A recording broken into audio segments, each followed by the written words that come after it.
മധ്യ തിരുവിതാംകൂറിലെ 4 ജില്ലകൾ: ആലപ്പുഴ, പത്തനംതിട്ട, കോട്ടയം, ഇടുക്കി.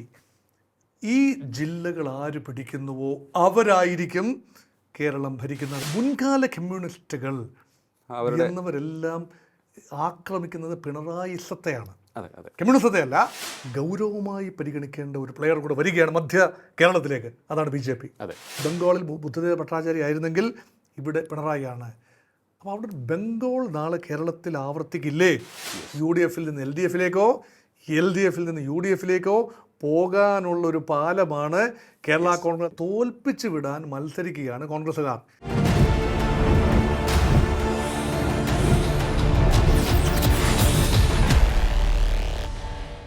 നമസ്കാരം, ടോക്കിംഗ് പോയിന്റിലേക്ക് സ്വാഗതം. ഈ വരാൻ പോകുന്ന നിയമസഭാ തിരഞ്ഞെടുപ്പ് നിർണായകമെന്ന് പറയാനുള്ള കാരണം എന്തൊക്കെയെന്ന് നമുക്ക് വ്യക്തമായി അറിയാം. ഇടതുപക്ഷം വളരെ വൈകാരികമായ അപ്രോച്ച് നടത്തുന്നുണ്ട്. അതിനോടൊപ്പം തന്നെ അവരുടെ ആവശ്യങ്ങൾ മുന്നോട്ട് വെച്ചുകൊണ്ട് തുടർഭരണം എന്തുകൊണ്ട് വേണം എന്നും സമർത്ഥിച്ച് മുന്നോട്ട് പോവുകയാണ്.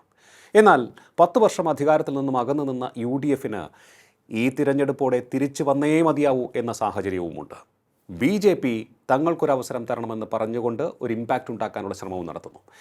എന്നാൽ ഈ തിരഞ്ഞെടുപ്പിൽ കേരളത്തിൻ്റെ ഏതൊക്കെ ജില്ലകളായിരിക്കും റിസൾട്ടിൻ്റെ ഭാഗതയെ നിർണ്ണയിക്കാൻ പോകുന്നത്? അതാണെന്ന് ടോക്കിംഗ് പോയിന്റ് ചർച്ച ചെയ്യാൻ പോകുന്നത്. അവിടെ എന്തൊക്കെ ഫാക്ടേഴ്സാണ് വോട്ടേഴ്സിൻ്റെ മനസ്സിനെ നിർണ്ണയിക്കാനും പോകുന്നത് പരിശോധിക്കാൻ നമുക്ക്. നമ്മോടൊപ്പം ചേരുകയാണ് രാഷ്ട്രീയ നിരീക്ഷകൻ ഡോക്ടർ മോഹൻ വർഗീസ്. നമസ്കാരം സാർ, ടോക്കിംഗ് പോയിന്റിലേക്ക് സ്വാഗതം. നമസ്കാരം സാർ, ഈ തിരഞ്ഞെടുപ്പിൽ വളരെ വ്യക്തമായി തന്നെ ഒട്ടേറെ നിരീക്ഷകർ ചൂണ്ടിക്കാണിക്കുന്നത് മധ്യ കേരളത്തിലെ മണ്ഡലങ്ങളെയാണ്. അങ്ങും അങ്ങനെ തന്നെയാണ് വിശ്വസിക്കുന്നത്. മധ്യ കേരളം ഈ തിരഞ്ഞെടുപ്പിൻ്റെ ഫെയ്റ്റ് നിർണ്ണയിക്കാൻ പോകുന്നതാണോ? ബാറ്റിൽ ഗ്രൗണ്ട് സ്റ്റേറ്റ്സ് എന്ന ഒരു പ്രയോഗമുണ്ട്. അത് അമേരിക്കയിലെ ചില സംസ്ഥാനങ്ങളെ പറയുന്ന പേരാണ്. റിപ്പബ്ലിക്കൻസ് എക്കാലത്തും അരങ്ങുവാഴുന്ന സംസ്ഥാനങ്ങളെ റെഡ് സ്റ്റേറ്റ്സ്. അതെ. ഡെമോക്രാറ്റുകൾ എപ്പോഴും ജയിച്ചു വരുന്ന സ്റ്റേറ്റുകൾ ബ്ലൂ സ്റ്റേറ്റ്സ് എന്നും പറയും. മാറിയും മറിഞ്ഞും റിപ്പബ്ലിക്കൻസിനെയും ഡെമോക്രാറ്റ്സിനെയും മാറി തിരഞ്ഞെടുക്കുന്ന സംസ്ഥാനങ്ങൾ, പ്രസിഡൻഷ്യൽ തിരഞ്ഞെടുപ്പിലാകട്ടെ ഗവർണർ തിരഞ്ഞെടുപ്പിലാകട്ടെ, ഇവയാണ് സ്വിംഗ് സ്റ്റേറ്റ്സ്. അതെ. അതിൽ പലതും ബാറ്റിൽ ഗ്രൗണ്ട് സ്റ്റേറ്റ്സ് ആണ്.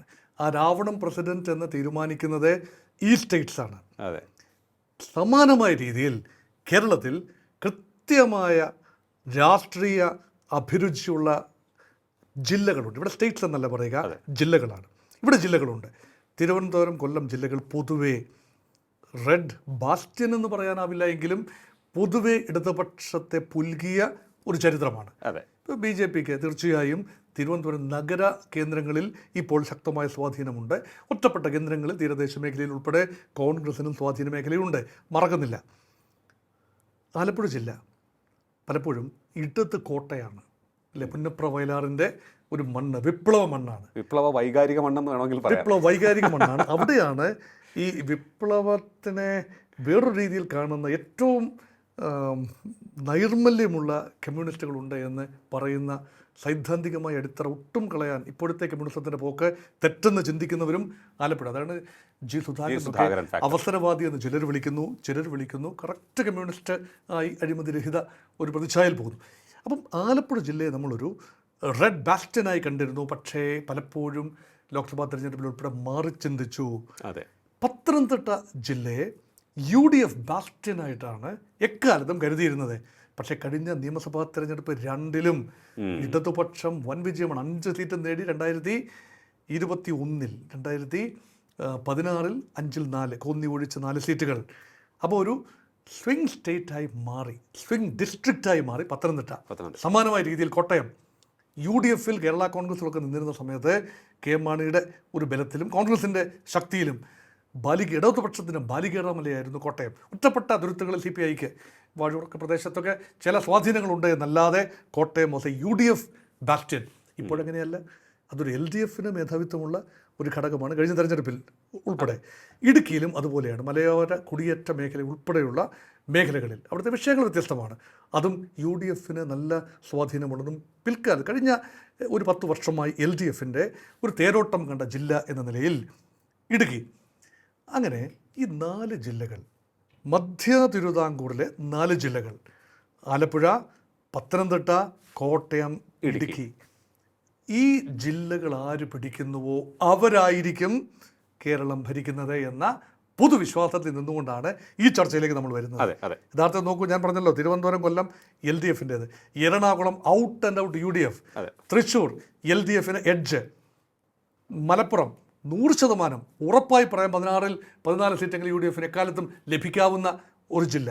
പാലക്കാട് ഇടത് കോട്ട, അവിടെ UDF-ന് ഒറ്റപ്പെട്ട മേഖലകൾ.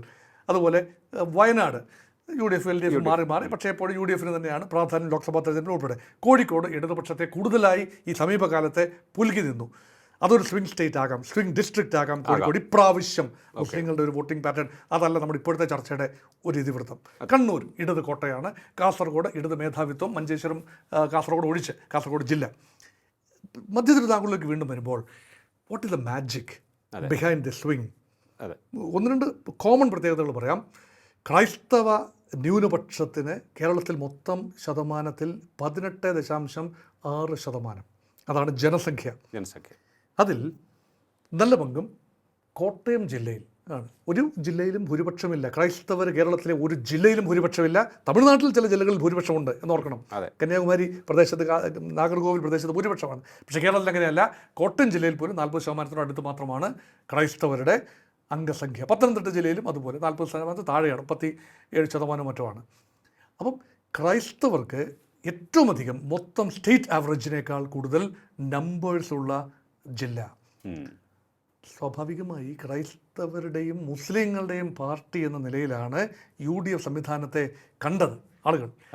ഇപ്പോഴും അതിന് വലിയ മാറ്റമൊന്നും സംഭവിച്ചിട്ടില്ല. ചില കാര്യങ്ങൾ അതിന് കുറച്ചുകൂടി ആക്കം കൂട്ടുകയും ചെയ്തു അല്ലേ? ചില കാര്യങ്ങൾ അതിന് ആക്കം കൂട്ടിയിട്ടുണ്ട്. മധ്യ തിരുവിതാംകൂറിൽ നിന്നും ഒരു ക്രൈസ്തവ മുഖ്യമന്ത്രി ഉണ്ടായി, ഉമ്മൻചാണ്ടി, കോൺഗ്രസിലെ സമുന്നതനായ നേതാവ്. മധ്യ തിരുവിതാംകൂറാണ്, ക്രിസ്ത്യൻ ഐഡൻറ്റിറ്റിയാണ് എന്നൊക്കെ പറയുമ്പോഴും ആലപ്പുഴ ജില്ല ആ ടിപ്പിക്കൽ മധ്യ തിരുവിതാംകൂർ അല്ല അത്. ആ രീതിയിൽ ചേർത്തലയിൽ നിന്ന് വന്ന AK ആൻ്റണി മുഖ്യമന്ത്രിയായി. ഇപ്പം കോൺഗ്രസ്സിന് മാത്രമാണ് ഒരു ന്യൂനപക്ഷ മുഖ്യമന്ത്രി ഉണ്ടായത് അല്ലേ, കോൺഗ്രസ്സിന്. അതുപോലെ UDF-ന് മാത്രമാണ് ഒരു മുസ്ലിം മുഖ്യമന്ത്രി CH മുഹമ്മദ് കോയുടെ നേതൃത്വത്തിലുണ്ടായത്. ഇടതുപക്ഷത്തിന് എക്കാലത്തും അവിടെ 3 മുഖ്യമന്ത്രിമാരല്ലേ ഉണ്ടായിട്ടുള്ളൂ. 4 CPI-യുടെ അച്യുതമേനോൻ ഉൾപ്പെടെ നോക്കുമ്പോൾ 5 പേര്. EMS Namboodiripad CPM, C Achutha Menon CPI, അത് UDF-ൻ്റെ ഭാഗമാണ്. അന്നത്തെ UDF-ൻ്റെ ഭാഗമാണ്. പിന്നീട് EK നായനാർ, പിന്നീട് അച്യുതാനന്ദൻ, 5ാമത്തെ ആളാണ് ഇപ്പോഴത്തെ പിണറായി വിജയൻ. 5 പേരാണ് മാറി മറിഞ്ഞ് വന്നിട്ടുള്ളത്. അപ്പം അവിടെ UDF-ന് മാത്രമാണ് ന്യൂനപക്ഷ മുഖ്യമന്ത്രി ഉണ്ട്. ഇപ്രാവശ്യം ന്യൂനപക്ഷ മുഖമൊന്നും തന്നെ UDF-ന് മുഖ്യമന്ത്രി സ്ഥാനത്തേക്ക് ഉയർത്തിക്കാട്ടാനില്ല. നീ സതീശൻ അല്ലെങ്കിൽ രമേശ് ചെന്നിത്തല അല്ലെങ്കിൽ വേണുഗോപാൽ, ഈ 3 പേരിലേക്ക് മാത്രമാണല്ലോ ഒതുങ്ങുന്നത്. അപ്പോൾ അവിടെ ക്രൈസ്തവർക്ക് തങ്ങളിൽ ഒരാൾ മുഖ്യമന്ത്രിയാകുമെന്ന ചിന്തയൊന്നുമില്ല. പക്ഷേ പൊതുവേ ഉള്ള ഫീൽ എന്ന് പറയുന്നത് ക്രൈസ്തവർ ഇപ്രാവശ്യം ഭരണവിരുദ്ധ വികാരം ഉണ്ട് എന്ന് പൊതുവേ കരുതുന്നു. അതാണ് ലോക്സഭാ തെരഞ്ഞെടുപ്പിലും തദ്ദേശ തെരഞ്ഞെടുപ്പിലും കണ്ടത്. പത്തനംതിട്ട ജില്ലയിൽ 5 നിയമസഭാ സെഗ്മെൻറ്റിൽ 5ലും തദ്ദേശത്തിൻ്റെ കണക്കനുസരിച്ച് ട്രാൻസ്ലേറ്റ് ചെയ്താൽ UDF-ന് ഭൂരിപക്ഷം. കോട്ടയത്തെ 9 സീറ്റിൽ 7 സീറ്റിലെങ്കിലും കൃത്യമായ ഭൂരിപക്ഷം UDF-ന്. ഇടുക്കിയിലെ 5 സീറ്റിൽ 4 സീറ്റിലെങ്കിലും UDF-ന് ഭൂരിപക്ഷം.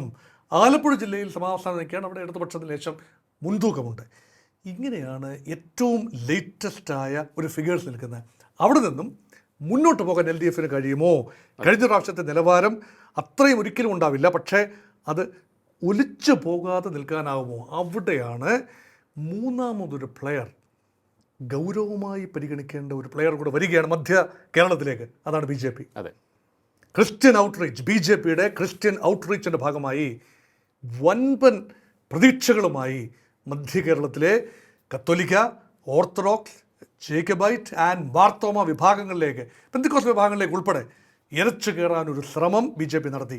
ക്രിസ്തുമസ് നയതന്ത്രത്തിലൂടെ, ഈസ്റ്റർ നയതന്ത്രത്തിലൂടെ, നമ്മളതിനെ കേക്ക് ആൻഡ് വൈൻ ഡിപ്ലോമസി എന്ന് പറയാം, അതിലൂടെ ചിറകെട്ടി അങ്ങോട്ട് വെച്ചു. നേതാക്കളെ കൾട്ടിവേറ്റ് ചെയ്തു, വളർത്തി. ജൈവികമായി വളർന്നു വന്ന ആളുകളുണ്ട്. അത് ജോർജ് കുര്യനെ പോലെയുള്ള ആളുകൾ അവരെ സമുന്നതരായ പദവിയിലേക്ക്, ഹൈന്ദവ മുഖങ്ങളില്ലാഞ്ഞിട്ടല്ല, ഒരു താരതമ്യേന അറിയപ്പെടാതെ അപ്രസക്തനായ ഒരാളാണ് ജോർജ് കുര്യൻ. അദ്ദേഹത്തെ രാജ്യസഭയിൽ കൊണ്ടുവരുന്നു, കേന്ദ്രമന്ത്രിയാക്കുന്നു. ഇപ്പോൾ ഇതാ കാഞ്ഞിരപ്പള്ളിയിൽ മത്സരിപ്പിക്കുന്നു. അപ്പോൾ ഒരു ചിന്തയുണ്ട് അതിന് പിന്നിൽ. അതുപോലെ ഈ UDF-ൻ്റെ ഭാഗത്തും LDF-ൻ്റെ ഭാഗത്തും സ്വന്തമായും ഒക്കെ തീപ്പൊരിയായി നിന്ന PC ജോർജ്. അതായത് PC ജോർജിൻ്റെ നാക്കൊക്കെ ഒരു സ്പെസിമിനായി എടുത്ത് ദീർഘകാലം വെച്ചാൽ ഒരുപക്ഷെ വലിയ പഠന വിധേയമാക്കേണ്ട ഒരു ചിന്തയും നാക്കും ഒക്കെ തന്നെയാണ്. പക്ഷെ അദ്ദേഹത്തിൻ്റെ വൈഭവം ഇപ്രാവശ്യം BJPക്ക് മുതൽക്കൂട്ടാകും എന്നതാണ് പൊതുവെ ഉണ്ടായ വിശ്വാസം. അപ്പോൾ നാക്കിൻ തുമ്പത്ത് സരസ്വതിയാണെങ്കിലും വികട സരസ്വതിയാണെങ്കിലും എന്തായാലും ഉപയോഗപ്പെടുത്താമെന്ന ഒരു ചിന്ത അത് പൂഞ്ഞാറിൽ വോട്ടായി മാറുമോ? അദ്ദേഹത്തിൻ്റെ മകൻ കുറച്ചുകൂടി ഗൗരവമായി പോളിഷ്ഡായി സോഫിസ്റ്റിക്കേറ്റഡായി സംസാരിക്കുന്ന ഷോൺ ജോർജ് പാലായിൽ ത്രികോണ മത്സരത്തിന് പ്രതിനിധി ജനിപ്പിച്ചുകൊണ്ട് കേരള കോൺഗ്രസിൻ്റെ തട്ടകമായ അവിടെ ധൈര്യപൂർവ്വം മത്സരിക്കുന്നു. എന്തിന്? വളർന്നു വരുന്ന യുവ കേസരിയാണ് അനൂപ് ആന്റണി. സംഘടനാ ചുമതലയുള്ള ആളാണ്. കേരളത്തിൽ വലിയ പ്രതീക്ഷയോടെ കേന്ദ്ര നേതൃത്വവുമായി അടുത്ത് നിൽക്കുന്ന BJPയുടെ യുവമുഖമാണ് അനൂപ് ആന്റണി. ഒട്ടേറെ വിഷയങ്ങളിൽ ഇടപെട്ടു. വളരെ ഇലക്വൻ്റ് ആണ്, ആർട്ടിക്കുലേറ്റ് ആണ്, ഭാവിയുള്ള നല്ല പയ്യനാണ്. അതെ അതെ, നല്ലൊരു തിരുവല്ലയിൽ വലിയൊരു ഇമ്പാക്റ്റാണ് ഉണ്ടാക്കിയത്. ഞാൻ തിരുവല്ലയിൽ ജോലി ചെയ്ത ഒരാളാണ്. തിരുവല്ലയിൽ ദീർഘകാലം അധ്യാപകനായിരുന്ന ഒരാളാണ്. അപ്പോൾ എനിക്ക് നന്നായി അതിൻ്റെ വൈബ് മനസ്സിലാകും അവിടെ. പക്ഷേ ഇതെല്ലാം വോട്ടായി മാറുമോ? BJP ഇൻവെസ്റ്റ് ചെയ്ത് ഗുഡ്വിൽ അല്ലെങ്കിൽ മറ്റു കാര്യങ്ങൾ അല്ലെങ്കിൽ നേതൃത്വത്തെ കൾട്ടിവേറ്റ് ചെയ്തത് വോട്ടായി മാറുമോ എന്ന ചോദ്യം, ഈ ചോദ്യം അതിന് ഉത്തരം പറഞ്ഞിട്ടില്ല. ഉത്തരത്തിലേക്ക് വരുന്നു. ഉത്തരത്തിലേക്കും നിഗമനങ്ങളിലേക്കും എത്തും. ഉത്തരങ്ങൾ there all in electoral arithmetics. അതല്ല, നിഗമനങ്ങളിലേക്ക്. അവിടെ എനിക്ക് ചിന്ത പോകുന്നത് ഇങ്ങനെയാണ്.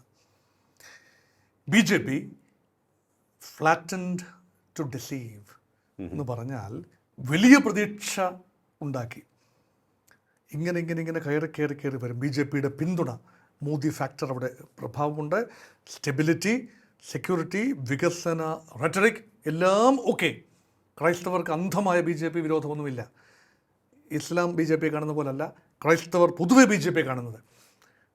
അങ്ങനെ ഇരിക്കുമ്പോഴാണ് പെട്ടെന്ന് മണിപ്പൂർ ഉണ്ടാകുന്നത്. ആ മുറിവടക്കാൻ വല്ലാതെ നേരത്തെ പറഞ്ഞ 4 മുഖങ്ങളാണ് പ്രധാനമായും ഫയർ ഫൈറ്റിങ്ങിന് വേണ്ടി നിയോഗിച്ചിട്ടുള്ള അഗ്നിശമന സേനാ ഉദ്യോഗസ്ഥരാണ്. ഈ പറയുന്ന ഷോൺ ജോർജും അനൂപ് ആന്റണിയും പിന്നെ രാജീവ് ചന്ദ്രശേഖർ BJP സംസ്ഥാന പ്രസിഡന്റ് എന്നുള്ള നിലയിൽ എല്ലാം ചെയ്ത് കേന്ദ്രത്തോട് എല്ലാം റെഡിയാക്കി സെറ്റപ്പാക്കി വന്നപ്പോൾ മണിപ്പൂരിൻ്റെ മുറിവുകൾ ചെറുതായി ഒന്നുണങ്ങി വരുമ്പോഴാണ് കന്യാസ്ത്രീ വിവാദം ഉണ്ടാകുന്നത്. ഛത്തീസ്ഗഡിൽ കൺവേർഷൻ്റെ പേര് പറഞ്ഞുകൊണ്ട് കന്യാസ്ത്രീകളെ ഉപദ്രവിക്കുന്നു. അത് ചെയ്തതൊന്നും കേരളത്തിലെ BJPക്കാരല്ല, കേന്ദ്രത്തിലെ BJPക്കാരുമല്ല, ഹൂളിഗൻ എലമെൻറ്റ്സ് ലോക്കലി. അതിൻ്റെയൊക്കെ പാപഭാരം പേറേണ്ടി വരുന്നത് സംസ്ഥാനത്ത് ഇവിടെ അകലെ കിടക്കുന്ന കേരളത്തിലെ BJPയാണ് ഉത്തരം പറയേണ്ടി വരുന്നത്. ക്രിസ്തുമസ് കരോൾ സംഘങ്ങളെ അനാവശ്യമായി 1 or 2 ഇടത്ത് ആക്രമിച്ചു. പക്ഷെ കിട്ടുന്ന പ്രതീതി എന്താണ്? സംസ്ഥാന വ്യാപകമായി കാരോൾ സംഘങ്ങളെ RSSO BJPയോ ആക്രമിച്ചു എന്ന നറേറ്റീവാണ് വരുന്നത്. അതിനാണ് അട്രാക്ഷൻ ലഭിക്കുന്നത്. അപ്പോൾ ഇതെല്ലാം ഒരു പരുവത്തിന് വരുമ്പോഴാണ് തിരഞ്ഞെടുപ്പിൻ്റെ തലയാഴ്ച അശ്വിനിപാതം പോലെ FCRA അത് തീരെ ചെറിയ മീനല്ല. മറ്റതൊക്കെ ഉപരിപ്ലവമായ ചില കാര്യങ്ങളാണ്, ഒറ്റപ്പെട്ട സംഭവങ്ങളാണ്. അതിനൊരു ഗവൺമെൻറ്റിൻ്റെയോ ഭരണകൂടത്തിൻ്റെ ചിന്തയില്ല അതിന് പിന്നിൽ. ഒറ്റപ്പെട്ട സംഭവങ്ങളാണ്. അണികൾ ചെയ്യുന്നു, ശ്രീരാമസേന ഏതെങ്കിലും ആക്രമണം നടത്തുന്നു. ഇതിനെല്ലാം ഉത്തരം പറയാൻ പറ്റുമോ? അത് ഡീസെൻട്രലൈസ്ഡ് ആണ്. പക്ഷേ പാർലമെൻറ്റ് മന്ത്രിസഭയുടെ കേന്ദ്ര മന്ത്രിസഭയുടെ അനുവാദത്തോടെ അംഗീകാരത്തോടെ പാർലമെൻറ്റിൽ ബില്ല് അവതരിപ്പിക്കുകയാണ്. FCRAയിൽ മാറ്റങ്ങൾ വരുത്തുന്നു. മതന്യൂനപക്ഷങ്ങൾ മാത്രമല്ല, മതവിഭാഗങ്ങൾ, അവരുടെ NGOമാർ കൺട്രോൾ ചെയ്യുന്ന ട്രസ്റ്റുകൾ, സൊസൈറ്റികൾ, വിദേശത്തു നിന്നും ഫോറിൻ കോൺട്രിബ്യൂഷൻ റെഗുലേഷൻ ആക്ട് അനുസരിച്ച് രജിസ്ട്രേഷനുണ്ട്, അതിന് ലൈസൻസിംഗ് ഉണ്ട്. അത് പുതുക്കണമെങ്കിൽ ഇതെന്തിനു വേണ്ടിയാണ് ഈ പണം യൂട്ടിലൈസ് ചെയ്തത് എന്ന് കൃത്യമായ കണക്കുകൾ കൊടുക്കണം. സുതാര്യതയാണ് ഏറ്റവും പ്രധാനം, വിശ്വാസ്യതയാണ് പ്രധാനം, സുതാര്യതയാണ് പ്രധാനം. പണം വാങ്ങുമ്പോൾ അത് കൃത്യമായി ഉപയോഗിക്കപ്പെടും. പക്ഷേ മതപരിവർത്തനത്തിന് വേണ്ടി ആ പണം ഉപയോഗിക്കപ്പെടുന്നു എന്ന കാര്യമായ ആരോപണം കേരളത്തിലില്ല, മറ്റിടങ്ങളിലുണ്ട്. കേരളത്തിന് വേണ്ടി മാത്രം ലോക്സഭയിൽ ഒരു നിയമം ഉണ്ടാക്കാനൊക്കെ ഇല്ലല്ലോ, പാർലമെൻറ്റിൽ നിയമം ഉണ്ടാക്കാനൊക്കെ ഇല്ലല്ലോ. പക്ഷേ ഇതൊരു ലാർജർ കോണ്ടെക്സ്റ്റാണ്. ഇത് വിവാദമാകും കേരളത്തിലും തമിഴ്നാട്ടിലുമെങ്കിലും. ഇത് വിവാദമാകും, തെരഞ്ഞെടുപ്പിന് തൊട്ട് മുൻപേ വലിയ ദോഷമുണ്ടാക്കും എന്ന് മനസ്സിലാക്കാനുള്ള ബോധം BJPയുടെ നേതാക്കൾക്കില്ലാതെ പോയി, കൈവിട്ടു പോയി എന്ന നിലയിലാണ്. മധ്യ തിരുവിതാംകൂറിൽ വലിയ പ്രതീക്ഷയാണ്. ത്രികോണ മത്സരം തിരുവല്ലയിൽ, പാലായിൽ, കാഞ്ഞിരപ്പള്ളിയിൽ പോയിക്കോട്ടെ. ജോർജ് കുര്യൻ വലിയ രീതിയിലുള്ള പ്രതീക്ഷയൊന്നും ഉണർത്തിയില്ല. അവിടെ ഒരിക്കലും വിജയസാധ്യത ജോർജ് കുര്യൻ ഇല്ലായിരുന്നു. പക്ഷേ ഷോൺ ജോർജിന് പാലായിൽ പോലും ചെറിയ വിജയപ്രതീക്ഷ ഉണ്ടായിരുന്നു. ഇത് നോക്കിയിട്ട് കാര്യമുണ്ടോ? പൂഞ്ഞാറിൽ പി സി ജോർജിന് കാര്യമായ വിജയപ്രതീക്ഷയില്ല. കാരണം മുസ്ലിം കമ്മ്യൂണിറ്റിയെ പിണക്കിയിട്ട് പൂഞ്ഞാറിൽ ഒരാൾക്ക് ജയിക്കാൻ പ്രാക്ടിക്കലി കഴിയില്ല എന്നതാണ് അവിടെ വാസ്തവം. പി സി ജോർജ് ഉയർത്തുന്നതിന് എത്ര ന്യായമുണ്ടെന്നുള്ള മറ്റൊരു കാര്യം. പക്ഷെ അവിടെ മധ്യ തിരുവിതാംകൂറിലെ BJPയുടെ വോട്ട് ഷെയർ കുറയും. കേരളമാസകലം അതിൻ്റെ പ്രതിഫലനങ്ങൾ ഉണ്ടാകും എന്ന് തന്നെയാണ്. BJPക്ക് പീക്ക് ടൈം എന്ന് പറഞ്ഞാൽ 2024 ലോക്സഭാ തെരഞ്ഞെടുപ്പിലുണ്ടായ വൻപൻ നേട്ടം 19.84%. അതിൽ നിന്നും തദ്ദേശ തെരഞ്ഞെടുപ്പ് വന്നപ്പോൾ 15% താഴേക്ക് പോയി. 5% ഡ്രോപ്പാണ് ഉണ്ടായത്. അത്രയുമെങ്കിലും വോട്ടുകൾ നിലനിർത്താൻ കഴിഞ്ഞാൽ അത് ഭാഗ്യമെന്ന് കരുതേണ്ടി വരും. പക്ഷേ BJP ജയിക്കില്ല എന്ന് പറയാനൊക്കില്ല. ചില മണ്ഡലങ്ങളിൽ കോൺസെൻട്രേറ്റഡായി തിരുവനന്തപുരം ഉൾപ്പെടെ നേമം, വട്ടിയൂർക്കാവ്, കഴക്കൂട്ടം, പാലക്കാട്, മഞ്ചേശ്വരം ഈ മണ്ഡലങ്ങളിലൊക്കെ ഇതൊന്നും വലിയ വിഷയമല്ല. വിജയസാധ്യതയുണ്ട് താനും. വിജയമെന്നല്ല, വിജയസാധ്യതയുണ്ട്. ആ സ്ഥിതിക്ക് ഒരു വലിയ പ്രസൻസ്, ഒരു ഡബിൾ ഡിജിറ്റിലേക്ക് BJPക്ക് പോകാനുള്ള ഒരു സാഹചര്യം ഉണ്ടായിരുന്നു. പക്ഷേ അത് സ്വയം കൃതാനർത്ഥം. മോദിജി വന്ന് ഒന്നും പ്രഖ്യാപിച്ചില്ലല്ലോ. തിരുവനന്തപുരം വെള്ളിത്താലത്തിൽ വെച്ച് BJP കൊടുത്തിട്ടും ഒന്നും പ്രഖ്യാപിച്ചില്ലല്ലോ. ആനുകൂല്യങ്ങൾ ജനം അതൊക്കെ പ്രതീക്ഷിക്കും. വോട്ട് ചെയ്യുന്ന ജനം ഡബിൾ എഞ്ചിൻ എന്ന് പറഞ്ഞാൽ എന്താ അവർ പ്രതീക്ഷിക്കുന്നത്? കേന്ദ്രത്തിൽ BJP, സംസ്ഥാനത്ത് BJPക്ക് എന്തെങ്കിലും ഒരു നേട്ടമുണ്ടെങ്കിൽ അത് വികസനത്തിനുള്ള ഫണ്ടിങ്ങായും മറ്റ് പലതായും മാറും. അത് പറയാൻ BJPക്ക് ഇപ്പോൾ ഒരു വാദഗതിയില്ലാതെ പോയി. അപ്പോൾ അവിടെയാണ് മധ്യ തിരുവിതാംകൂറിൽ വല്ലാതെ ബ്ലീഡ് ചെയ്യുന്നു. അപ്പോൾ പിന്നെ BJPയിൽ നിന്നും നഷ്ടപ്പെടുന്ന ക്രൈസ്തവ ന്യൂനപക്ഷങ്ങൾ BJPക്ക് വോട്ട് ചെയ്യാൻ ചിന്തിച്ച് ഉറപ്പിച്ചിരുന്നവർ മാറി ചിന്തിക്കുന്നുണ്ട് എങ്കിൽ അത് UDFനാവുമോ LDFനാകുമോ നേട്ടം? ഇപ്പോഴത്തെ രാഷ്ട്രീയ സാഹചര്യത്തിൽ അത് UDFനാകാനുള്ള സാധ്യതയല്ലേ കൂടുതൽ സർ? കാരണം അങ്ങനെയുള്ള സംഭവങ്ങളും അങ്ങനെയുള്ള വിവാദങ്ങളുമാണ് കേരളത്തിൽ നമ്മളിപ്പോൾ അടുത്ത കാലത്തായി കണ്ടുകൊണ്ടിരിക്കുന്നത്. അത് അത്ര ലളിതമായി നമുക്ക് ചിന്തിക്കാൻ ഒക്കുന്നൊരു കാര്യമല്ല. എങ്ങനെയാണ് ഒരു മനസ്സ് BJPക്ക് വോട്ട് ചെയ്യാനിരുന്ന ഒരാൾ ആ വോട്ട് മരവിപ്പിക്കപ്പെട്ടാൽ, ആ വോട്ട് മാർച്ച് ചെയ്യാൻ ചിന്തിച്ചാൽ പിന്നെ പ്രിഫർ ചെയ്യുന്നത് UDF ആണോ LDF ആണോ? ആൻറ്റി ഇൻകംബൻസി വോട്ടാണെങ്കിൽ അത് ഉറപ്പായി UDFന് ചെയ്യും. പ്രോ ഇൻകംബൻസി വിത്ത് ഡെവലപ്മെൻറ്റൽ റെട്ടറിക് ആണ് മനസ്സെങ്കിൽ അതൊരു പക്ഷേ UDFനോ LDFനോ ചെയ്യാം. LDFന് ചെയ്താലും അത്ഭുതപ്പെടാനില്ല. എന്താണ് ഒരു വോട്ടറിൻ്റെ മനസ്സിനെ മതിക്കുന്ന വിഷയം, അതിനെ ആസ്പദമാക്കിയിരിക്കും. ഇനി ജില്ലകളിലേക്ക് വന്നാൽ അത് ഓരോന്നിനും ഓരോ ഇമ്പാക്റ്റ് ഉണ്ടാക്കുന്ന ഓരോ ജില്ലയും വ്യത്യസ്തമായ ബാറ്റിൽ ഫീൽഡാണ്. സാർ ആദ്യം പറഞ്ഞ ആലപ്പുഴയുടെ കാര്യമാണല്ലോ. ആലപ്പുഴയിലേക്ക് തന്നെ ആദ്യം പോകാം നമുക്ക്. ആലപ്പുഴയിൽ ഈ സുധാകരൻ ഫാക്ടർ വലിയ രീതിയിൽ വർക്ക് ചെയ്യുമോ? അമ്പലപ്പുഴയിലാണ് സുധാകരൻ മത്സരിക്കുന്നത്. അവിടെ G. സുധാകരൻ സ്വതന്ത്ര സ്ഥാനാർത്ഥിയെ മത്സരിക്കുകയും ഇടതുപക്ഷത്ത് നിന്നുകൊണ്ട് ജില്ലാ സെക്രട്ടറി ആയിരുന്ന H. സലാം മത്സരിക്കുകയും ചെയ്തു. സുധാകരൻ്റെ ലൈഫ് ബുദ്ധിമുട്ടാക്കിയതിൽ ഒരാൾ H. സലാം തന്നെയാണ്. ഇപ്പോഴത്തെ ജില്ലാ സെക്രട്ടറി, മുൻ ജില്ലാ സെക്രട്ടറിയായ H. സലാമും സജി ചെറിയാൻ. ഈ 3 പേരാണ് രാഷ്ട്രീയ ക്രിമിനലുകൾ. പ്രത്യേകിച്ച് സജി ചെറിയാനെയാണ് ഉന്നം വഹിക്കുന്നത്. ചെങ്ങന്നൂരിൽ മത്സരിക്കുന്ന മന്ത്രി സജി ചെറിയാനെയാണ് G. സുധാകരൻ ഉന്നം വഹിക്കുന്നത്. ഇവരെല്ലാം ഈ 3 പേരെയും ഹാൻഡ് പിക്ക് ചെയ്ത് മുഖ്യധാരയിൽ കൊണ്ടുവന്ന കാരണവരാണ് G. സുധാകരൻ. ഇപ്പം G. സുധാകരൻ ഒരുപാട് ജനഹൃദയങ്ങളിൽ ഒരു കറകളഞ്ഞ കമ്മ്യൂണിസ്റ്റ് എന്ന നിലയിലും അഴിമതി രഹിതനായ കമ്മ്യൂണിസ്റ്റ്, കാര്യക്ഷമതയുള്ള കമ്മ്യൂണിസ്റ്റ്, അതേസമയം ഒരു ദുർവാസാവാണ്, ക്ഷിപ്രകോപിയാണ്. അദ്ദേഹത്തെ പ്രസാദിപ്പിക്കാൻ വലിയ ബുദ്ധിമുട്ടാണ് അദ്ദേഹത്തോടൊപ്പം വർക്ക് ചെയ്യാനെന്നാണ് അനുഭവസ്ഥർ പറയുന്നത്. ദൈർമല്യമുണ്ട്, കൃത്യതയുണ്ട്, അദ്ദേഹത്തിനൊന്നും വേണ്ട ഒക്കെ പറയുമ്പോഴും ഒരു വർക്ക് ചെയ്യാൻ ബുദ്ധിമുട്ടാണ്. കാരണം ഒരു പ്രായോഗിക മനസ്സില്ല. സജി ചെറിയാൻ്റെ ഒരു അഴിമതി പ്രതിച്ഛായൊക്കെ പലയിടത്തും ഉണ്ട്, പക്ഷേ പ്രായോഗിക മനസ്സുണ്ട്. അപ്പോൾ ഈ പ്രായോഗികതയുടെയും കഴിവും പ്രായോഗികതയും ഒരുമിച്ച് വരുമ്പോഴാണ് നല്ല രാഷ്ട്രീയക്കാരുണ്ടാവുന്നത്. അപ്പോൾ ഇവിടെ UDFിലേക്ക് സുധാകരൻ വരുന്നു എന്ന് പറയുന്നത് ശരിയല്ല. UDF പിന്തുണയ്ക്കുന്നു. ഇത് ട്രഡീഷണൽ കമ്മ്യൂണിസ്റ്റുകളെ ഉയർത്തി ചിന്തിപ്പിക്കുന്ന ഒന്നാണ്.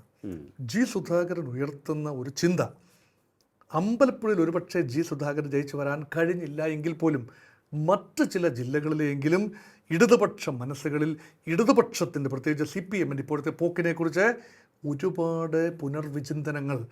G. സുധാകരൻ ഒറ്റയ്ക്കല്ലെന്ന് ഓർക്കണം. G. സുധാകരനെ പോലെ തന്നെ അഴിമതി വിഷയം പറഞ്ഞുകൊണ്ട് വന്ന കുഞ്ഞികൃഷ്ണനുണ്ട്. അതുപോലെ ഈ ഫണ്ട് തിരിമറിയാണല്ലോ അവിടുത്തെ പ്രധാന വിഷയം. പയ്യന്നൂരല്ലോ, തളിപ്പറമ്പിൽ ഈ സ്വജനപക്ഷപാതമാണ് അവിടുത്തെ വിഷയം. ഗോവിന്ദൻ സ്വജനപക്ഷപാതം പറഞ്ഞുകൊണ്ട് പാർട്ടി സെക്രട്ടറിയുടെ വൈഫ് മത്സരിക്കുന്നു എന്ന് പറഞ്ഞുകൊണ്ട്, PK ശശി അദ്ദേഹം രാഹുൽ മാങ്കൂട്ടത്തിലും അദ്ദേഹം തമ്മിലുള്ള വ്യത്യാസം എന്താണ് എന്ന് കാര്യമായ ഗവേഷണം നടത്തേണ്ട കാര്യമുണ്ട്. അപ്പം രാഹുൽ മാങ്കൂട്ടത്തിനെ പുറത്താക്കാൻ കാട്ടിയ ആർജവം പി കെ ശശിയുടെ കാര്യത്തിൽ എന്തുകൊണ്ട് പുറത്താക്കുക മാത്രമല്ല അകത്താക്കി, രാഹുൽ മാങ്കൂട്ടത്തിനെ പുറത്താക്കുകയും പി കെ ശശിയെ അകത്താക്കുകയും ചെയ്യുന്ന ഒരു ആൻറ്റഗോൺ, ഒരു ഡൈവേർജൻസ്, ഡൈക്കോട്ടമി, അത് യു ഡി എഫിന് വല്ലാതെ അവിടെയാണ് ചില വിശദീകരണം കിട്ടുന്നത്. അത് പോയിക്കോട്ടെ, ഇവരെല്ലാം ഉയർത്തുന്ന ഇപ്പോൾ കമ്മ്യൂണിസ്റ്റ് പാർട്ടിയിൽ നിന്നും ഏറെ പേർ വിട്ടുപോകുന്നു, മറ്റു പാർട്ടികളിൽ ചേരുന്നു, അത് യു ഡി എഫിലേക്ക് വരുന്നു.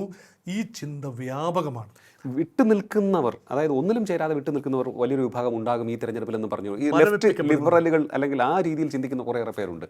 അവരോടൊക്കെ സംസാരിക്കുമ്പോൾ അവരൊക്കെ വളരെ നിരാശരാണ്.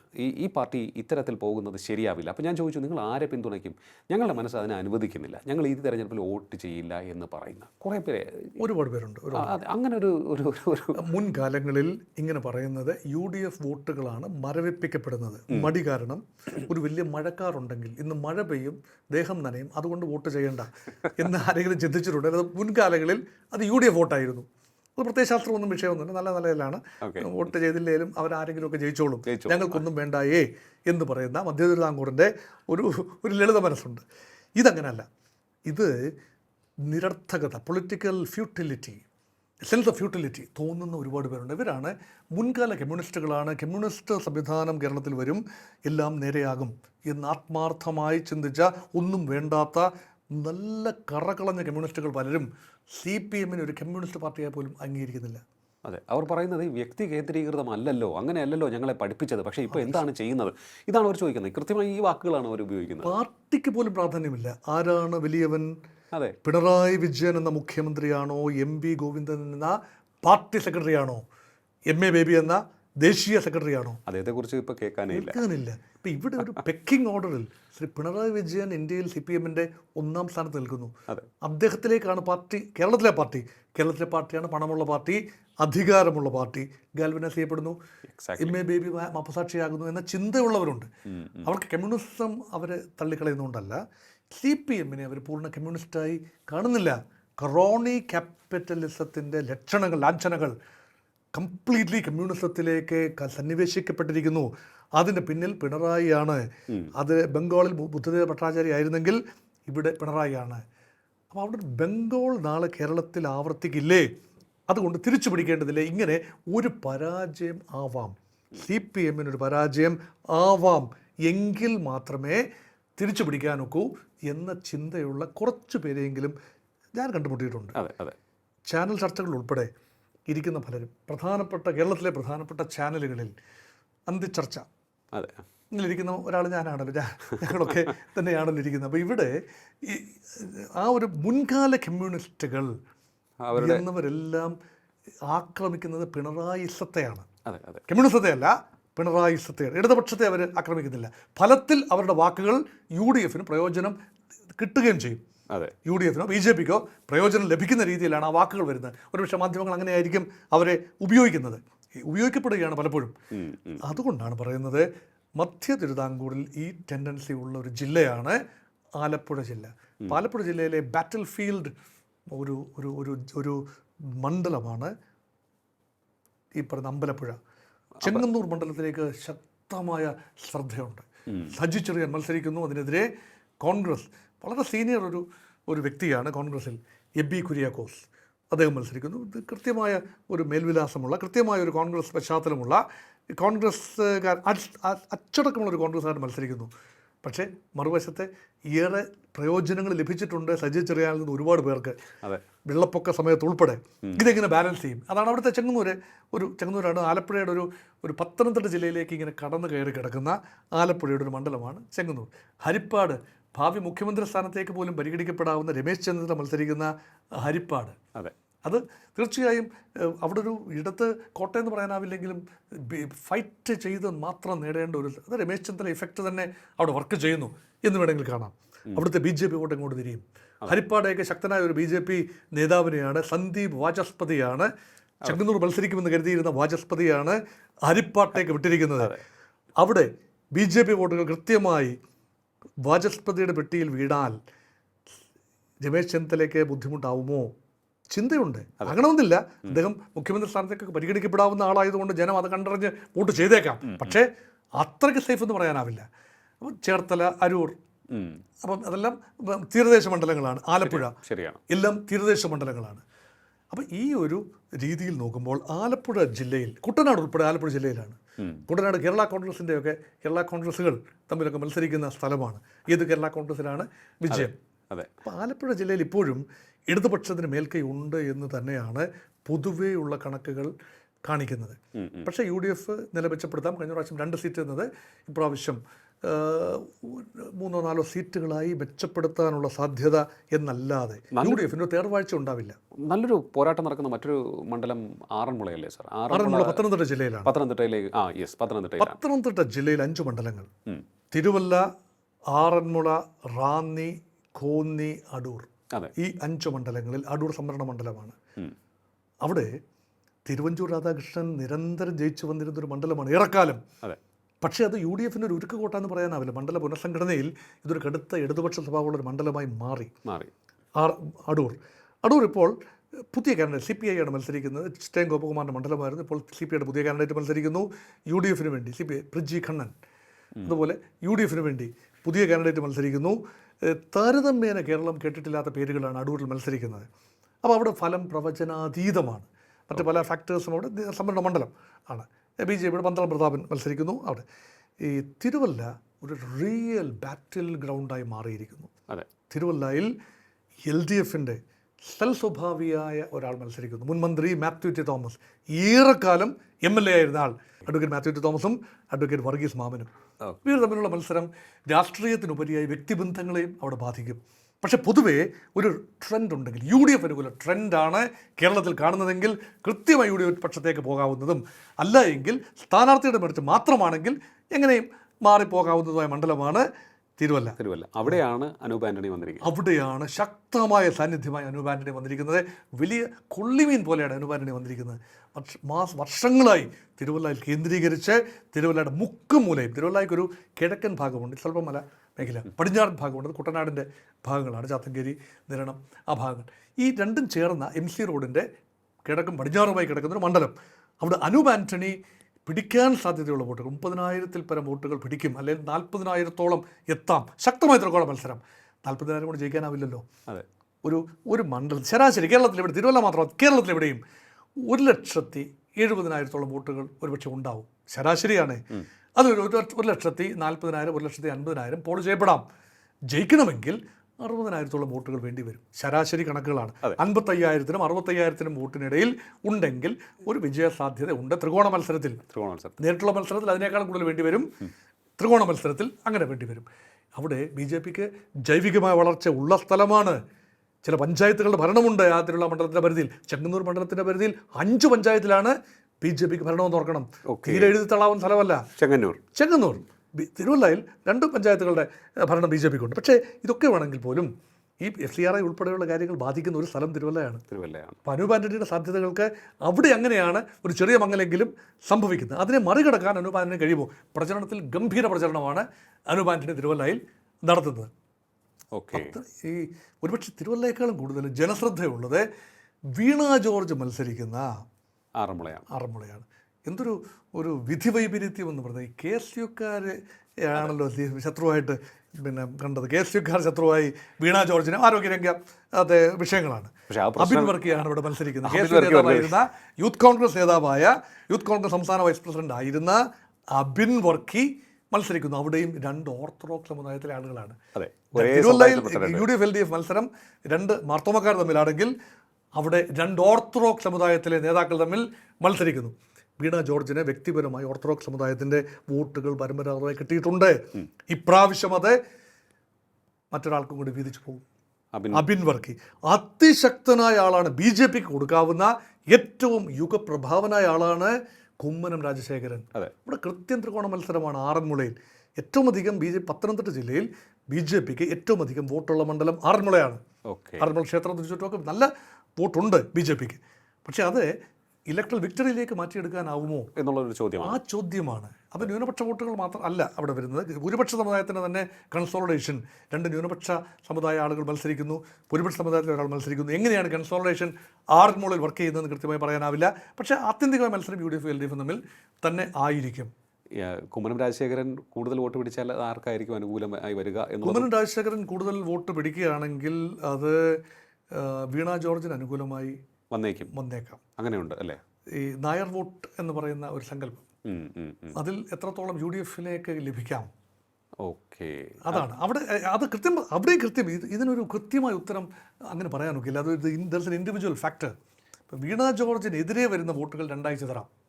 കുമ്മനം രാജശേഖരനും അബിൻ വർക്കിക്കുമായി ചിതറാം.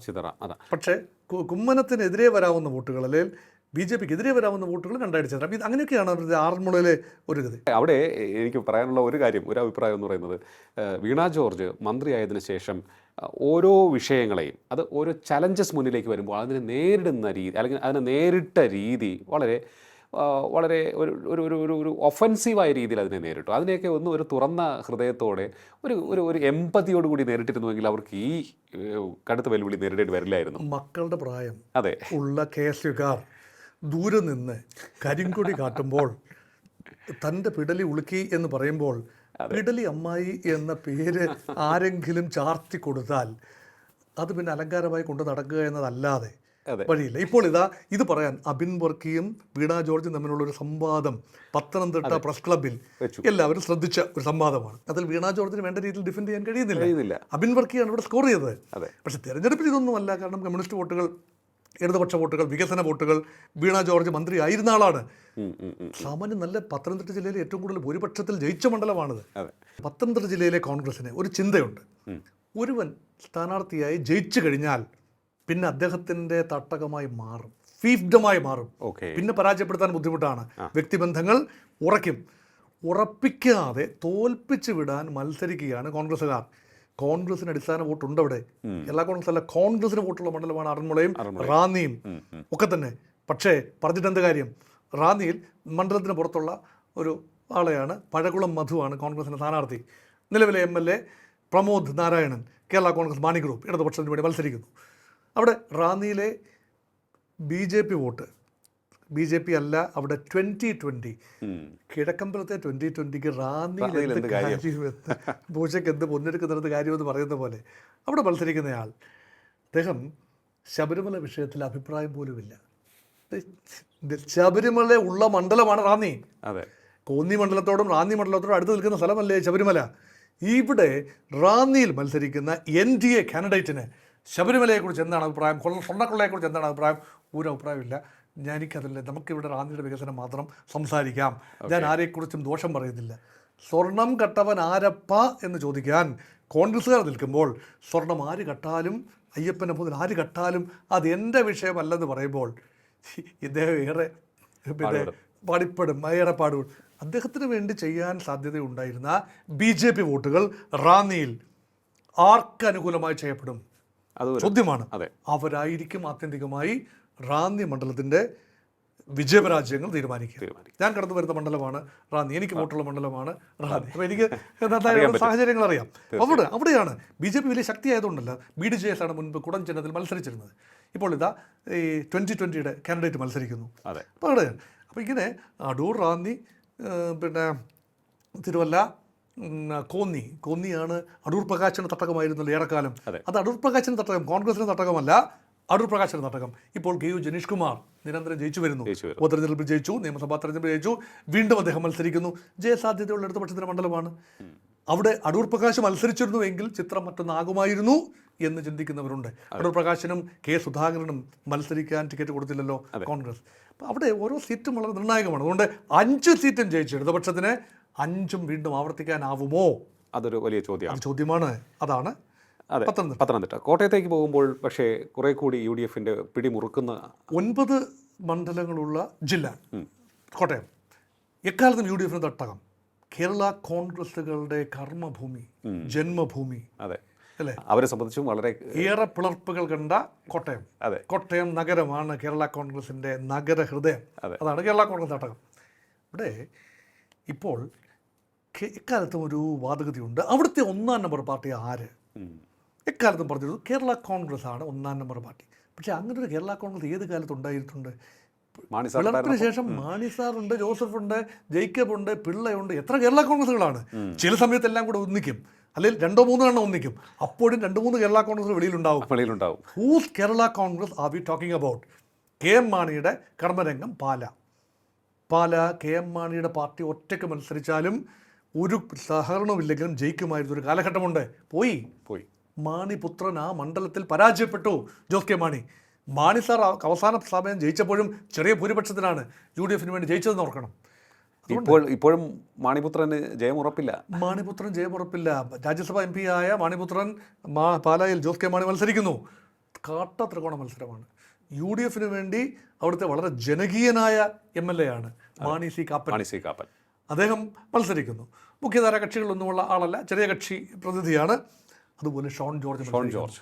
അപ്പം ഇതെല്ലാം തന്നെ ക്രിസ്ത്യൻ, പ്രത്യേകിച്ച് കത്തോലിക്ക, ക്രിസ്ത്യൻ എന്ന് പറയുമ്പോൾ അവിടെ ഓർത്തഡോക്സ് യാക്കോബ സ്വാധീനത്തെക്കാൾ കൂടുതൽ കത്തോലിക്ക സഭയുടെ സ്വാധീനമാണ് അവിടെ. RC മണ്ഡലമാണത്. അവിടെ മറ്റ് സമുദായങ്ങളുണ്ട്, ഇല്ല എന്നല്ല. പക്ഷേ പാലായിൽ 3 ക്രൈസ്തവ സ്ഥാനാർത്ഥികൾ മത്സരിക്കുന്നു. 3ഉം തലയെടുപ്പുള്ള സ്ഥാനാർത്ഥികളാണ്. വ്യത്യസ്തമായ രീതിയിൽ മത്സരചിത്രത്തിൽ ആര് ജയിക്കുമെന്ന് ഒരിക്കലും പറയാനാവാത്ത ഒരു മണ്ഡലം. പക്ഷേ മാണിപുത്രൻ ഒരു തെരഞ്ഞെടുപ്പ് പരാജയം കൂടി ഏറ്റുവാങ്ങാനുള്ള കരുത്തുണ്ടാവുമോ? അതായത് രാഷ്ട്രീയ ഭാവി ഒരു ചോദ്യചിഹ്നമായി മാറില്ലേ? LDF ജയിച്ചു വന്നാൽ തീർച്ചയായും ഇദ്ദേഹവും ജയിച്ചു വന്നാൽ മന്ത്രിയാണ്, ഉറപ്പായി മന്ത്രിയാണ്. അതേസമയം മോൾസ് ജോസഫിന് വിജയസാധ്യതയുള്ള മണ്ഡലമാണ് കടുത്തുരുത്തിയിൽ ഏറെക്കാലമായി ജയിക്കുന്നു. മാണി ഗ്രൂപ്പിൻ്റെ ഭാഗമായിരുന്നപ്പോഴും ഇപ്പോൾ ജോസഫ് ഗ്രൂപ്പിൻ്റെ ഭാഗമാകുമ്പോഴും മോൾസ് ജോസഫിന് ജയിക്കാവുന്ന മണ്ഡലം. പക്ഷേ അവിടെ കെ എം മാണിക്ക് പാല കഴിഞ്ഞാൽ ഏറ്റവും ശക്തിയുള്ളത് കടുത്തുരുത്തിയിലാണ്. അപ്പോൾ അവിടെ എങ്ങനെയാണ് 2 മാണിക്ക് വേണ്ടി ജയിച്ചു വരാനാകുമോ, അതോ മോൾസ് ജോസഫ് ആകുമോ വിജയിക്കും? കേരള കോൺഗ്രസ് തമ്മിലുള്ള പോരാട്ടമാണ്. ഇനി കോൺഗ്രസിൻ്റെ കൂടെ തട്ടകമായ നഗരഹൃദയത്തിലേക്ക് വരിക, കോട്ടയം നഗരത്തിലേക്ക് വരിക. കോട്ടയം നഗരത്തിൽ വൻപൻ സ്രാവാണ് കോൺഗ്രസിന് വേണ്ടി മത്സരിക്കുന്ന തിരുവഞ്ചൂർ രാധാകൃഷ്ണൻ. തെരഞ്ഞെടുപ്പ് പരാജയം അറിഞ്ഞിട്ടില്ലാത്തൊരു വ്യക്തി. അടൂർ നിരന്തരമായി മണ്ഡലം നോക്കുന്ന ഒരു കോൺഗ്രസ് MLA അല്ലേ? ജനകീയനായ കോൺഗ്രസ് MLA. പരാജയപ്പെടുത്താനാവാത്ത ഒരു വൻപൻ സ്രാവ് ഇതാണ് തിരുവഞ്ചൂർ പരാജയപ്പെടുമെന്നൊന്നും ആരും ചിന്തിക്കുന്നില്ല. ആരെതിരെ മത്സരിച്ചാലും മണ്ഡലത്തിന്റെ അടിസ്ഥാനപരമായ UDF സ്വഭാവമൊന്നുമല്ല. അദ്ദേഹത്തിനോടുള്ള ഇഷ്ടമാണ്. അവിടുത്തെ ഈഴവ കമ്മ്യൂണിറ്റിയൊക്കെ നല്ലപോലെ CPM അടുത്ത് ചേർക്കുന്നതല്ല. പക്ഷേ അദ്ദേഹത്തിന് അനുകൂലമായി കിട്ടുന്ന വോട്ടുകളാണ് തിരുവഞ്ചൂർ രാധാകൃഷ്ണ ബലം. അതുപോലെ ഒരു മന്ത്രി മത്സരിക്കുന്ന മണ്ഡലമുണ്ട്, ഏറ്റുമാനൂർ. PN വാസവൻ മത്സരിക്കുന്ന മണ്ഡലമുണ്ട്. അപ്പോൾ ഏറ്റുമാനൂർ മണ്ഡലത്തിൽ ചില പഞ്ചായത്തുകൾ ഈ പുനഃസംഘടനയിൽ ആഡ് ചെയ്യപ്പെട്ടപ്പോൾ മുതൽ കടുത്ത ഇടതുപക്ഷ സ്വഭാവത്തിലേക്ക് നീങ്ങിയ ഒരു മണ്ഡലമാണ് ഏറ്റുമാനൂർ. അപ്പോൾ അവിടെ മത്സരിക്കാൻ തയ്യാറായി നിന്നൊരു കോൺഗ്രസ് നേതാവിന് അവസാന നിമിഷം 25 ലക്ഷത്തോളം രൂപയുടെ പ്രചരണ സാമഗ്രികൾ വെറുതെ ഒഴുക്കിക്കളയേണ്ടി വന്നു. അപ്പോൾ അങ്ങനെ അദ്ദേഹത്തിനെ മാറ്റി മറ്റൊരു സ്ഥാനാർത്ഥിക്ക് നാട്ടകം സുരേഷിന് മത്സരിക്കാൻ അവസരം കൊടുക്കും, ജില്ലാ സെക്രട്ടറിക്ക് മത്സരിക്കാൻ അവസരം കൊടുക്കുന്നു. ഇതെല്ലാം തന്നെ ഈ എങ്ങനെയും തിരിയാവുന്നൊരു ജില്ലയാണ് കോട്ടയം. കഴിഞ്ഞ പ്രാവശ്യത്തെ അത്രയും മേൽക്കൈ ഇടതുപക്ഷത്തിന് കോട്ടയത്തിൽ ലഭിക്കാൻ ഒരു സാധ്യതയുമില്ല. തദ്ദേശമാണ് മാനദണ്ഡമെങ്കിൽ, ലോക്സഭാ തെരഞ്ഞെടുപ്പിൻ്റെ വിജയമാണ് മാനദണ്ഡമെങ്കിൽ UDF നേർവാഴ്ച ഉണ്ടാവാം. പക്ഷേ നിയമസഭാ തെരഞ്ഞെടുപ്പ് വ്യക്തിഗതമായും അതുപോലെ തന്നെ കേന്ദ്രമന്ത്രി ജോർജ് കുര്യൻ മത്സരിക്കുന്ന കാഞ്ഞിരപ്പള്ളി സാധ്യത കുറവാണ് ജോർജ് കുര്യന്. അതേസമയം അവിടെ മറ്റ് 2 സ്ഥാനാർത്ഥികളിൽ ആരെങ്കിലും ഒരാൾ എന്നതാണ്. അവിടെ നിലവിലെ MLA ഒരുപക്ഷെ ജനകീയനായ ആളാണ്, പരാജയപ്പെടുത്താൻ ബുദ്ധിമുട്ടാണ്, ഇടതുപക്ഷത്തിൻ്റെ MLA ആണ്. അതുപോലെ പൂഞ്ഞാർ PC ജോർജ് മത്സരിക്കുന്നു BJPക്ക് വേണ്ടി. പക്ഷേ പൂഞ്ഞാറിലും കൃത്യമായി ഒരു ട്രെൻഡ് എസ്റ്റാബ്ലിഷ് ചെയ്യാനാവില്ല.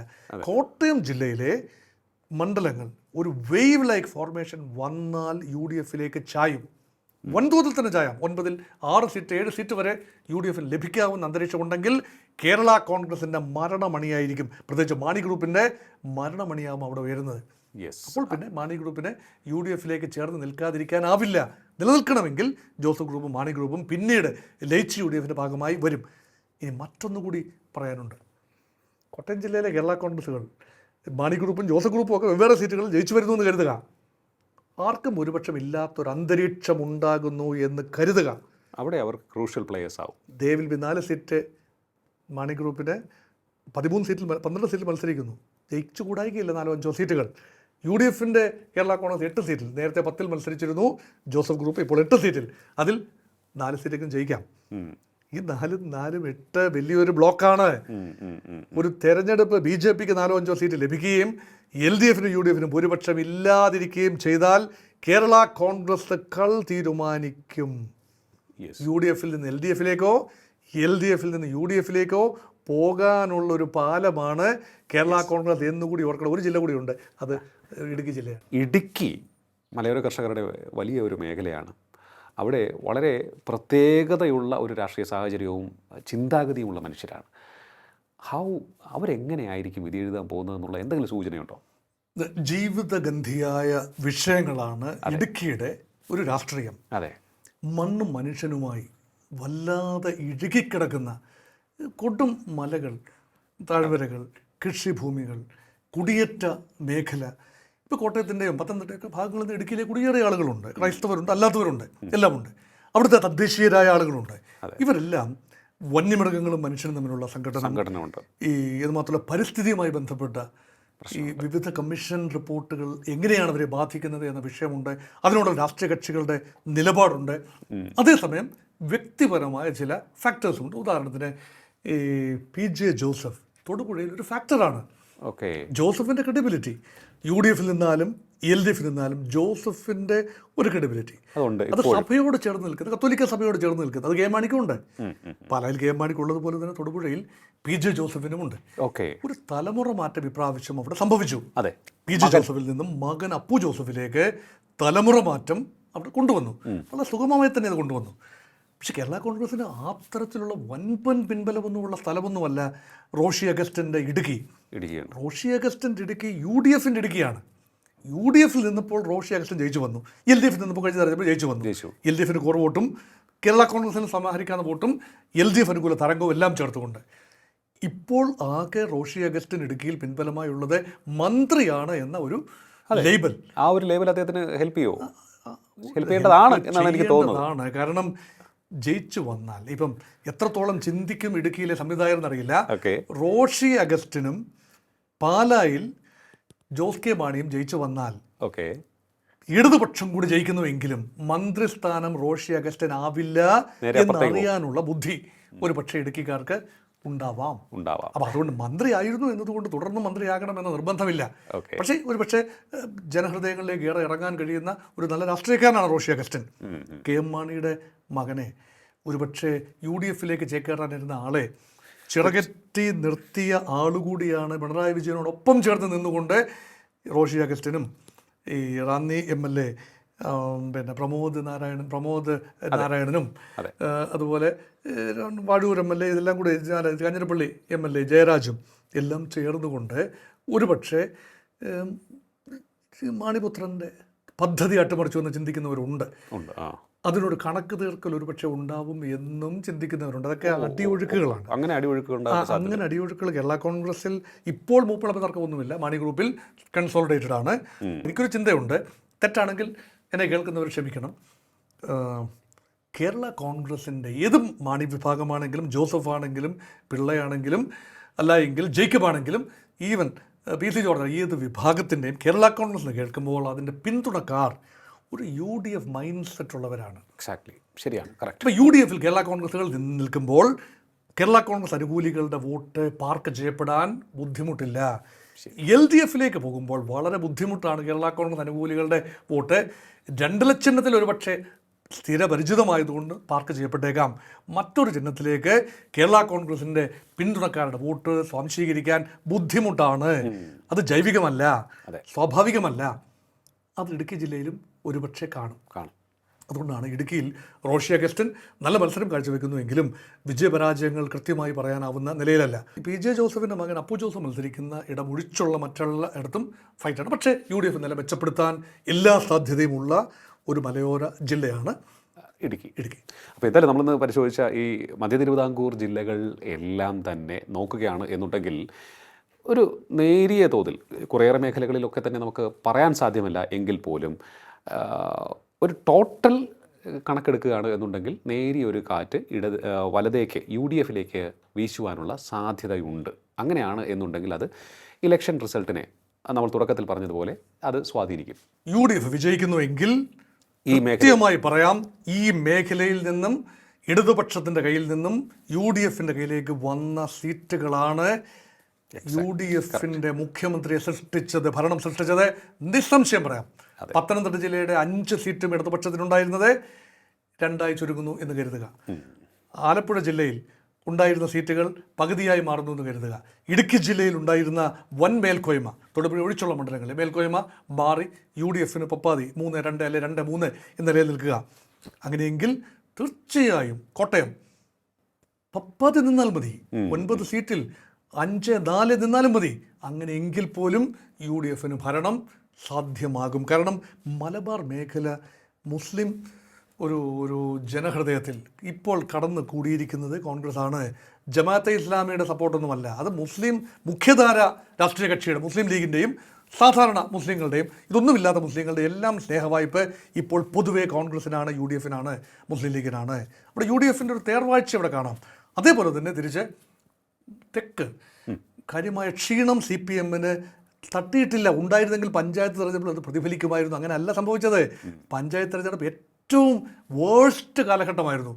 സ്വർണം കട്ടവൻ ആരപ്പ എന്ന പാട്ട് പാടി തകർത്ത, കാരണം ശബരിമലയുടെ ഇമ്പാക്റ്റ് ഉണ്ടാകും തെക്കൻ ജില്ലകളിലല്ലേ ഉണ്ടാകേണ്ടത്. ശരിയാണ്. പത്തനംതിട്ട ജില്ലയിൽ ഉണ്ടാവാം, കോട്ടയം ജില്ലയിൽ ഉണ്ടാവാം, അല്ലേ? ശബരിമല ഉള്ളത് പത്തനംതിട്ട ജില്ലയിലല്ലേ?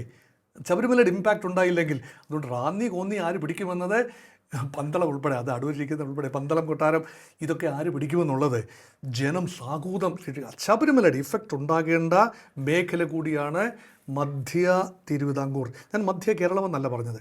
മധ്യ കേരളം എന്ന് പറഞ്ഞാൽ എറണാകുളം ജില്ല ഉൾപ്പെടെ പരിഗണിക്കേണ്ടി വരും. എറണാകുളം പരിഗണിച്ചില്ല. അത് UDFന് മൃഗീയമായ മേൽക്കൈ എക്കാലത്തും ഉണ്ടായിരുന്നു, ഏറ്റവും മോശം കാലത്തിൽ പോലും.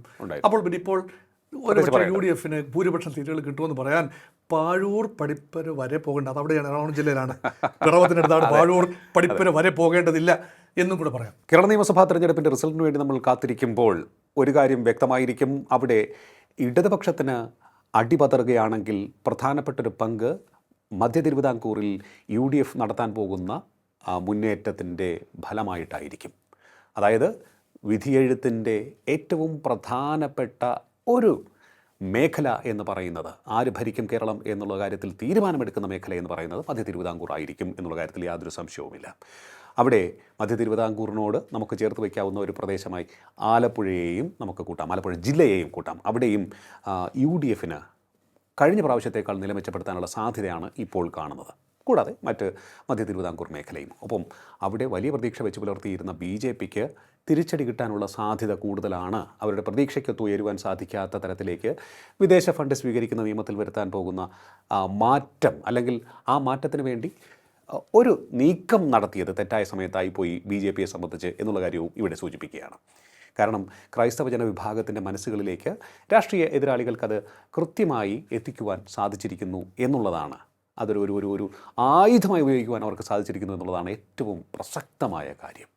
എന്തായാലും നമുക്ക് കാത്തിരിക്കാം. വളരെയധികം നന്ദി സാർ, ഇത്ര സമയം ടോക്കിംഗ് പോയിന്റുമായി സംസാരിച്ചത്.